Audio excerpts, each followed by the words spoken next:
नमस्कार। मेरा नाम भाऊ तोरसेकर। आप देख रहे हैं प्रतिवाद। दोस्तों, ये मेरा यानी भाऊ तोरसेकर का सिर्फ हिंदी वीडियो का चैनल है। प्रतिपक्ष है हमारा मराठी यूट्यूब चैनल है, और मैंने वहां हिंदी वीडियो डालना बंद किया है, और जिनको सिर्फ हिंदी सुनना है उनके लिए प्रतिवाद ये अलग यूट्यूब चैनल बनाया है। दोस्तों, अभी मैं आपको उस प्रतिवाद को सब्सक्राइब करने की विनती करता हूं और नए सब्जेक्ट की तरफ मुड़ जाता हूं। दोस्तों, शरद पवार की पार्टी का इस विधानसभा चुनाव में पूरा सुपड़ा साफ हो गया है। बुरा लगता है, जो उनकी उम्र है, जितनी व्याधियां उनको सता रही है, स्वास्थ्य ठीक नहीं है, फिर भी ये इंसान इस उम्र में इतनी मेहनत करता है, तो उसकी पार्टी को अगर उसका फायदा नहीं मिला और नुकसान होता हुआ दिखाई देता है, तो देखने वाले को भी कष्ट हो जाते हैं, बुरा लगता है कि इतनी ताकत नहीं है। यंग जवान लड़के युवक जैसे वो दौड़ नहीं सकते, भाग नहीं सकते। दिन में इतने घंटे काम करना आसान बात नहीं है। मुझसे भी 8 साल उम्र में ज्यादा है, तो मुझे पता चलता है कि वो अगर सुबह यहाँ दूसरे गांव में जाते, यहाँ जाते, वहां जाते, हर दिन घूमते रहते, मीटिंगें करते, बैठक करते, और उनकी पार्टी को अगर बुरी तरह से चुनाव में हारना पड़े तो बुरा भी लगता है। दोस्तों, बहुत बड़ी मेहनत करके उन्होंने लोकसभा में 10 सीटें लड़ाई थी और 8 सीटें लोकसभा की चुनकर लाई, लेकिन विधानसभा में 80 से ज्यादा उम्मीदवार खड़े किए और सिर्फ 10 चुनकर आए। बुरी हालत है, बहुत बुरी हालत है। शरद पवार की पार्टी इतनी छोटी कभी भी नहीं थी। हाँ, वो कभी 100 का आंकड़ा पार नहीं कर पाए। मैं बार बार बोलता रहा कि इतनी शरद पवार की पॉलिटिकल हैसियत नहीं है कि उन्होंने महाराष्ट्र में 100 से ज्यादा एमएलए अपने अकेले की ताकत पर या गठबंधन बनाकर चुनकर लाए, कभी भी नहीं थी। लेकिन इतनी भी कम नहीं थी कि सर 10, सिर्फ 10 एमएलए उनके चुनकर आए। और 10 का मतलब आपको समझना पड़ेगा दोस्तों। 15 साल पहले 2009 में जब शिवसेना से टूटकर अलग पार्टी बनाने वाले बाला साहब ठाकरे के भतीजे राज ठाकरे ने पहली बार विधानसभा का चुनाव लड़ा था, तो उनकी पार्टी नहीं थी, उनका अनुभव भी छोटा था। फिर भी 2009 में राज ठाकरे ने पहले ही राउंड में 13 एमएलए चुनकर लाए थे। छोटी बात नहीं थी। और आज 80 के पार हो चुके शरद पवार अपने वजूद की लड़ाई लड़ रहे हैं, सहानुभूति पर जिंदा रहना चाहते हैं राजनीति में। और इतना संघर्ष करने के बाद अगर वो 10 का आंकड़ा पार करते हैं, पार नहीं कर पाते, तो बुरा भी लगता है। उनकी उम्र की लिहाज से बुरा लगता है कि क्या भविष्य है शरद पवार का, और ये क्यों हुआ। इसके लिए शरद पवार और किसी को, अजित दादा हो या देवेंद्र फडणवीस हो, उन पर दोषारोप नहीं कर सकते। उन्होंने, अजित दादा हो या देवेंद्र फडणवीस हो या दूसरी कोई पार्टी हो, उन्होंने शरद पवार का कुछ बिगाड़ा नहीं है, कुछ बिगाड़ा नहीं। हाँ, कोई बोल सकता है कि ऐसे कैसे बोल सकते हो, देवेंद्र फडणवीस और अमित शाह ने मिलकर तो शरद पवार की एनसीपी पार्टी तोड़ी थी 1.5 साल पहले। अजित पवार को बाहर निकाला, 40 एमएलए चुरा लिए, वगैरह वगैरह। लेकिन ये तो खुद शरद पवार बहुत सालों से करते हैं। 2 बार कांग्रेस से निकल गए, कांग्रेस के एमएलए चुराकर उन्होंने अपनी अलग पार्टी 78 में बनाई थी, फिर 99 में बनाई। तो ये काम तो शरद पवार भी करते रहे। मतलब इतना ही है कि उनके पार्टी के एमएलए अजित पवार चुरा कर ले गया या अमित शाह ने उसको पार्टी तोड़ने में मदद की, तो ये तो काम खुद शरद पवार करते थे। मामला वो नहीं है। मामला ये है कि शरद पवार की हैसियत क्या है और ये हालत क्यों हुई है। अगर आप हर दूसरे इंसान से झूठ बोलते रहोगे, उसको उल्लू बनाते रहोगे, ठगी करते रहोगे, तो कभी ना कभी कर्मा लौट कर आता है। जो आपने दूसरे के साथ किया है वो और तीसरा कोई आपके भी साथ कर सकता है। जो सालों साल शरद पवार ने अलग अलग, जनता पार्टी हो, शिवसेना हो, पीडब्ल्यूडी शेतकरी कामगार पार्टी हो, रिपब्लिकन पार्टी हो, अलग अलग पार्टियों से शरद पवार एमएलए तोड़कर, एमपी तोड़कर अपनी पार्टी में लाते रहे। तो आपने भी तो वही किया है, दूसरों की पार्टियां तोड़िए और अपनी पार्टी या अपना राजकीय पॉलिटिकल वजूद खड़ा कर दिया। तो आज इतनी बुरी हालत पवार की हुई है, इसका एक ही कारण खुद शरद पवार है। क्योंकि ये हमेशा ऐसी राजनीति खेलते रहे कि अपनी पार्टी खड़ी करने के बजाय दूसरों का काम बिगाड़ते रहे। 2014 के विधानसभा चुनाव 10 साल पहले होने के बाद 4 पार्टियां अलग अलग लड़ी थी और बीजेपी सबसे बड़ी पार्टी बनकर उभरी थी और बात सीधी थी। चुनाव के बाद शिवसेना उनके साथ जा सकती थी, दोनों मिलकर अच्छा बहुमत दिखाकर सरकार चला सकते थे, जो आगे चलकर हो भी गया। लेकिन उन दोनों में झगड़ा हो जाए, उन दोनों में दुश्मनी पैदा हो जाए, इसलिए शरद पवार ने अपना दिमाग लड़ाया था। और इसलिए चुनाव के नतीजे पूरे होने के पहले और बीजेपी और शिवसेना में सरकार बनाने के लिए बातचीत होने से भी पहले शरद पवार ने डिक्लेयर कर दिया कि बीजेपी बड़ी पार्टी बन गई है तो एनसीपी उनका खुला सपोर्ट करेगी, बिनशर्त सपोर्ट करेगी। बीजेपी सरकार बना ले, एनसीपी बाहर से सपोर्ट करेगी। ये कहने का मतलब ये था, ये कोई उदारता नहीं थी, ये चालाकी थी कि बीजेपी खुश थी, हम तो अकेले बड़े बन गए, शिवसेना साथ ना होते भी 123 एमएलए चुनकर लाए, तो हवा में थी बीजेपी और गुस्से में थे उद्धव ठाकरे और शिवसेना। तो उनमें झगड़ा लगाने के लिए आपको शिवसेना के पास जाने की जरूरत नहीं, मैं फ्रीली आपको सपोर्ट दे रहा हूं, ये बोलकर जो खेल बन सकता था बीजेपी और शिवसेना का, वो बिगाड़ने में शरद पवार ने अपना दिमाग लगाया। उनका उद्देश्य साफ था, ये जो 20-25 साल से दोस्त है उनमें झगड़ा होना चाहिए, उनका काम बिगड़ना चाहिए। इनकी सरकार अच्छे बहुमत से चलेगी तो वो नहीं चलनी चाहिए, बने तो भी उनमें आपस में दुश्मनी होनी चाहिए। एक साथ रहेंगे लेकिन एक साथ दिल से नहीं रहेंगे, एक दूसरे पर शक करेंगे, ऐसी सिचुएशन शरद पवार ने पैदा की। तो ये उनकी फितरत रही है, उनका स्वभाव रहा है शरद पवार का कि अपना कुछ बनाना नहीं है लेकिन दूसरों का बिगाड़ना। और इसी कारण से उन्होंने जो जहर घोला था 2014 के चुनाव के बाद, तो आज तक वही बात बीजेपी और शिवसेना एक दूसरों पर आरोप करते करते हुए रिपीट करते रहे कि तुमने हमको दगा दिया, आपने हमको दगा दिया।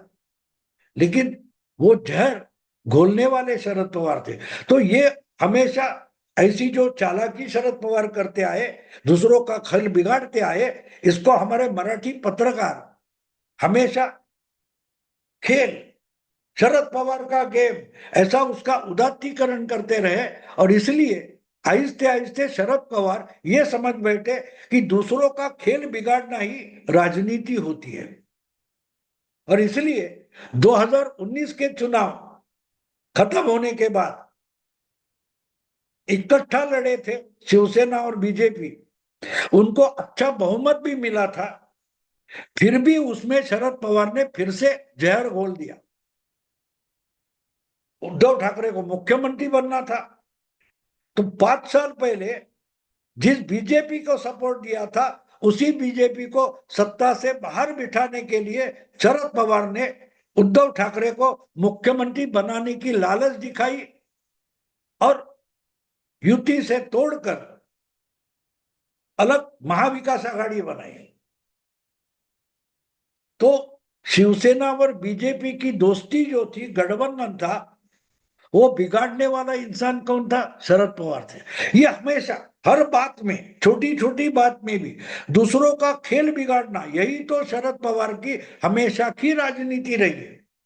और इसीलिए इन्होंने, इनकी ही पार्टी तोड़ी गई, उद्धव की पार्टी तोड़ी गई, और जब उल्टा खेल कर दिया देवेंद्र फडणवीस ने और अमित शाह और बीजेपी ने, तो उनको सताने के लिए इन्होंने एक नई कठपुतली खड़ी कर दी, जिसका नाम था जरांगे पाटिल। खुद शरद पवार मराठा है, बहुत समय, बहुत साल, 20, 25, 30 साल जो इंसान मराठा होकर सत्ता में रहा, लेकिन जिसने कभी भी मराठा जाति को आरक्षण नहीं दिया था, उसमें नए आरक्षण मांगने वाली एक कठपुतली खड़ी कर दी, जिसका नाम था मनोज जरांगे। और मनोज जरांगे किसको गाली दे रहे थे? जिसने 30-35 साल सत्ता में रहते हुए मराठा लोगों को आरक्षण नहीं दिया, मराठा जाति को आरक्षण नहीं दिया, और जब देने की क्षमता थी तो भी रोक दिया। उसको, यानी शरद पवार को, जरांगे पाटिल ने कभी गाली नहीं दी। लेकिन अपने 5 साल के कार्यकाल में जिस फडणवीस ने मराठाओं को खास आरक्षण देने की कोशिश की, और वो आरक्षण हाई कोर्ट तक टिका रहा, उसी को गाली देने के लिए शरद पवार ने मनोज जरांगे को खड़ा कर दिया। वो अब उपोषण करते, आंदोलन करते, मराठा जाति के जवानों को, तरुणों, युवकों को भड़काते रहे। और गेम क्या था? कि देवेंद्र फडणवीस को बदनाम करना। लेकिन क्या बात होती है दोस्तों, कोई भी नाटक बहुत समय तक चलता नहीं। एक ना एक दिन नाटक सामने आ जाता है, खुल जाता है, झूठ सामने आता ही है।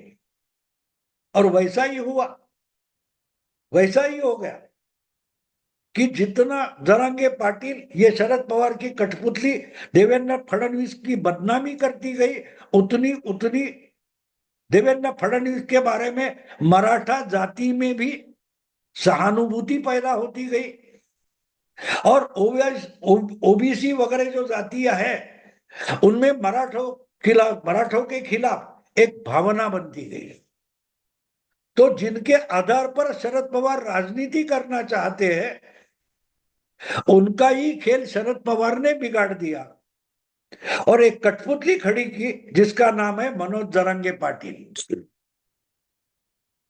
और वही मनोज जरांगे पाटिल जो देवेंद्र के खिलाफ लड़ रहे थे, झगड़ रहे थे, गालियां दे रहे थे, उन्होंने इस विधानसभा चुनाव में मानो फडणवीस के लिए सबसे बड़ा काम कर दिया।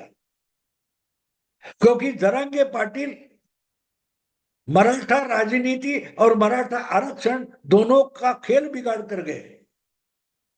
और जैसे जैसे मनोज जरांगे पाटिल कोई आंदोलन नहीं कर रहे, तो किसी सूत्रधार के इशारों पर कठपुतली जैसा नाटक कर रहे, नौटंकी कर रहे, ये मराठों को भी ध्यान में आने लगा। तो उसका परिणाम विधानसभा चुनाव में दिखाई दिया। और इसीलिए सबसे सुपड़ा साहब जिसका हुआ है, उसका नाम शरद पवार है, जिसको महाराष्ट्र में जानता नेता, यानी सबसे बुजुर्ग, सबसे समझदार नेता माना जाता है, उसकी ही पार्टी का इस विधानसभा में सबसे ज्यादा नुकसान हुआ है। और वो नुकसान होने का कारण अगर कौन है, तो मराठा आरक्षण और उसका नेता मनोज जरांगे पाटिल। मनोज जरांगे पाटिल, उनकी खुद की अकल तो है नहीं, इतनी बुद्धि भी नहीं है कि चालाकी से आंदोलन चलाए और राजनीति भी खेले। ये लोकसभा चुनाव में उतरने वाले थे, फिर हट गए, फिर विधानसभा चुनाव में उतरने वाले थे, फिर हट गए। वो इन्होंने मराठा मतदाता जो है उसको भी इतना संभ्रमित किया कि लोग बोलने लगे, अरे ऐसे कोई आंदोलक नेता के बजाय 10% कम से कम आरक्षण देकर हाईकोर्ट में टिका कर दिखाने वाला जो ब्राह्मण नेता है, क्यों न उस पर भरोसा करे। और इसी कारण से मनोज जरांगे का जो चल रहा था, उससे प्रक्षुब्ध हुआ मराठा मतदाता भी देवेंद्र फडणवीस के पीछे चला गया।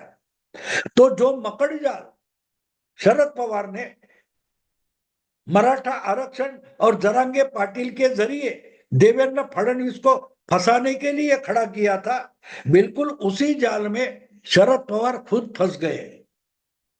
जो कुछ इस विधानसभा चुनाव में शरद पवार की पार्टी का बहुत भारी नुकसान हो गया, उसका एकमेव सबसे बड़ा कोई कारण होगा तो वो मराठा आरक्षण और उसके नेता मनोज जरांगे पाटिल है।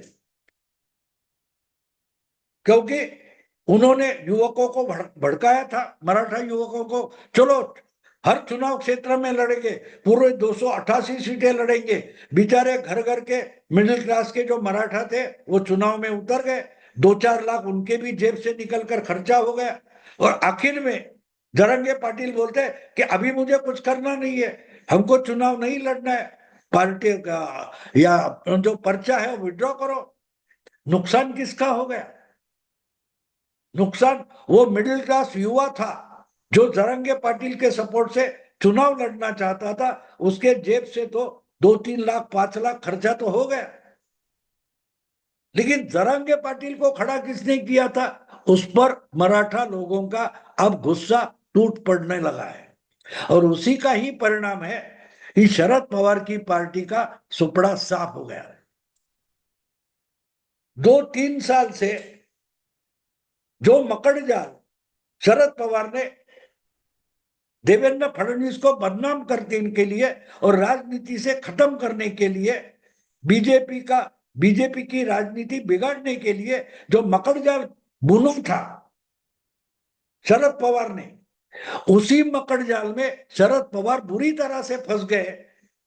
क्योंकि जो चुनाव के नतीजे आए उसने महाविकास आघाड़ी तो बिल्कुल नामो हरम हो गई है। उनके पूरे मिलकर 50 भी एमएलए चुनकर 3 पार्टियों के नहीं है, लेकिन उसमें सबसे छोटी पार्टी कौन बन गई है? शरद पवार की एनसीपी। बुरी तरह से फंस गए। और अब उनके पास उतनी आयु भी नहीं है शरद पवार के पास कि 5 साल के बाद 2029 में जो चुनाव आएंगे उसमें कुछ लड़कर फिर से पार्टी को उबार करे, ये भी उनके बस की बात नहीं रही है। तो शरद पवार उन्होंने खुद ने बनाए हुए, देवेंद्र फडणवीस के लिए बनाए हुए मकड़ जाल में खुद शरद पवार फंस गए और छटपटा रहे। दोस्तों देखते हैं आगे क्या होता है। अभी मैं यही रुकता हूं। अगर ये वीडियो पसंद आए तो लाइक कीजिए, शेयर कीजिए और प्रतिवाद को सब्सक्राइब कीजिए।